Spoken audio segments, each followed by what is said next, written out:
2 सितंबर 2024 यानी coming Monday बाज़ार कैसा रह सकता है, इस विषय में आइए डिस्कस करते हैं।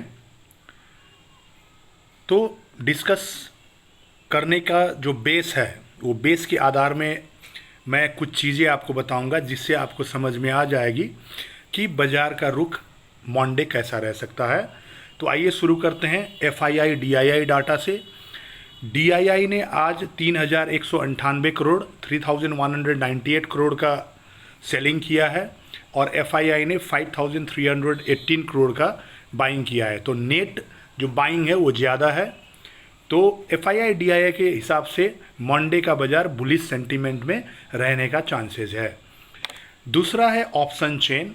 ऑप्शन चेन में ज़्यादा OI जो है, पुट राइटर्स 25,000 में खड़े हैं और कॉल राइटर्स 25,700 में खड़े हैं। उस हिसाब से 25,000 सपोर्ट बनता है और 25,700 रेसिस्टेंस बनता है।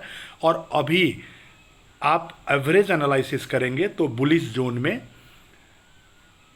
ऑप्शन चेन के हिसाब से और PCR के हिसाब से बुलिश सेंटीमेंट ही ऑप्शन चेन के हिसाब से दिख रहा है बाज़ार में। अब आइए सपोर्ट और रेसिस्टेंस का बात करते हैं टेक्निकल हिसाब से। तो कल का जो मैंने वीडियो में सपोर्ट रेजिस्टेंस दिया है वही आपका यथावत रहेगा।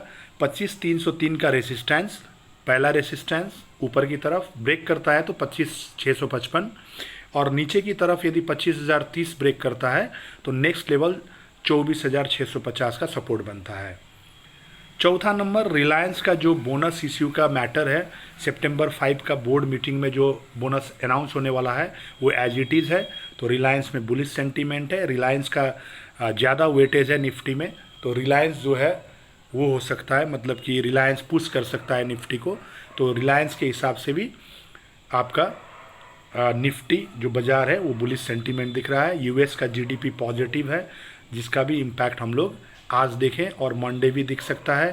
कंज्यूमर कॉन्फिडेंस डाटा जो US का है वो पॉजिटिव था, उसका इम्पैक्ट आज भी दिखा और मंडे भी दिख सकता है।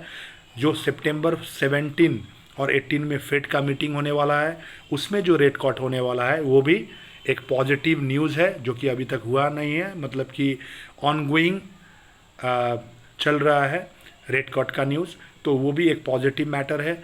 गिफ्ट निफ्टी अभी 40-50 पॉइंट प्लस चल रहा है जिसके वजह से भी बुलिश सेंटीमेंट बन रहा है मंडे के लिए।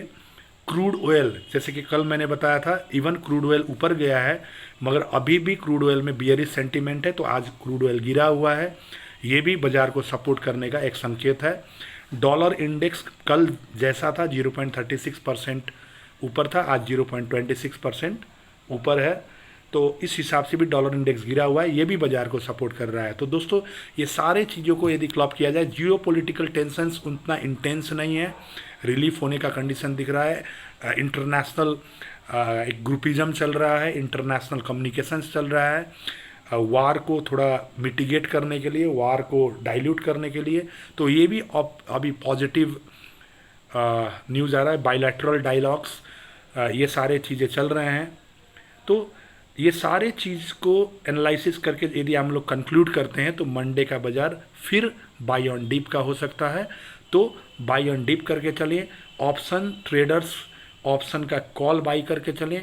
करेक्शन आता है तो करेक्शन के पीछे न जाए, करेक्शन के पीछे स्कैल्पिंग यदि करते हैं तो पुट आप ले सकते हैं, मगर ऑनगोइंग जो ट्रेंड है वो बुलिश ट्रेंड ही है दोस्तों। तो मंडे का बाज़ार कैसे प्लान करना है मैंने बताया, बाई एंड डिप का है, तो इसी को आप कंटिन्यू कीजिएगा। Thank you all of you, good night.